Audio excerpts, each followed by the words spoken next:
Yeah, I'm finally almost not sick. It's been a week, 2 weeks actually, and it's been miserable. However, I feel like it's time to knock back another one of these videos. You feel me? So, let's get into it.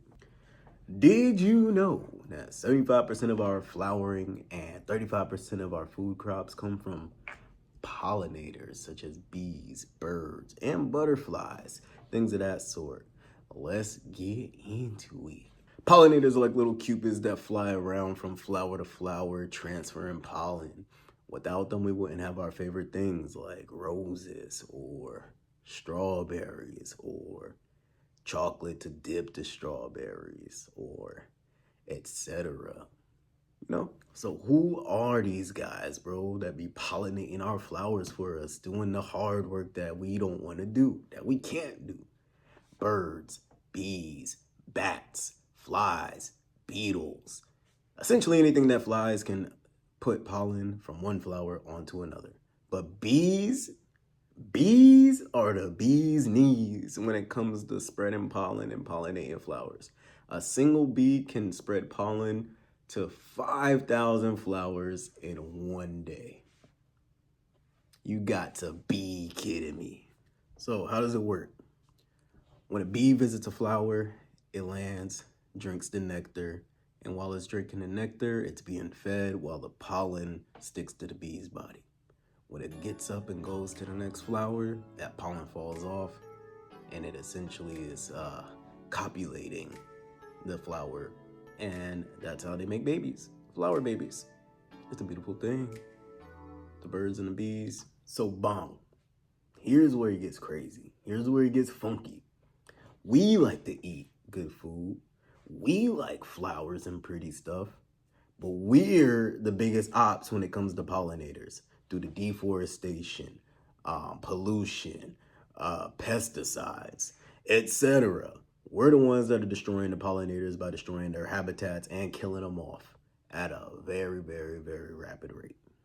So here's something that you can do to help bring the numbers of the gang back and essentially just stop being a lame little boy and killing off the people that are trying to help us, our pollinators. You can plant native flowers. Those are flowers that are easily recognizable by pollinators. And bonus, they're easy to grow because they're native, which means they belong here. Leave out water sources, bird baths, just little places that bees, birds, and all these guys can stop for a quick break, get something to drink. They'll be more willing to come back because they see your place as a resource for them. When you combine the two, the native plants and the water source, it's a good thing. Skip the pesticides. If you want to plant flowers in your yard, skip the pesticides, bro. I can smell them. And if I smell pesticides on your yard, bro, I'm smacking fire out of you. It's just that simple. And finally, plant for the season. So choose flowers that bloom varied by season, so that way you can have a buffet going for these guys year round. It's just that simple. Pollinators are small, but their impact is huge, like your boy.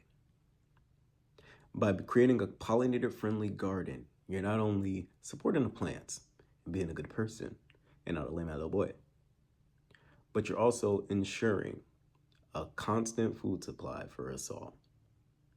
Do the right thing. Save the bees. Plant native plants. Provide a water source. Skip the pesticides. Be a good person. Don't be a lame little boy. It's easy.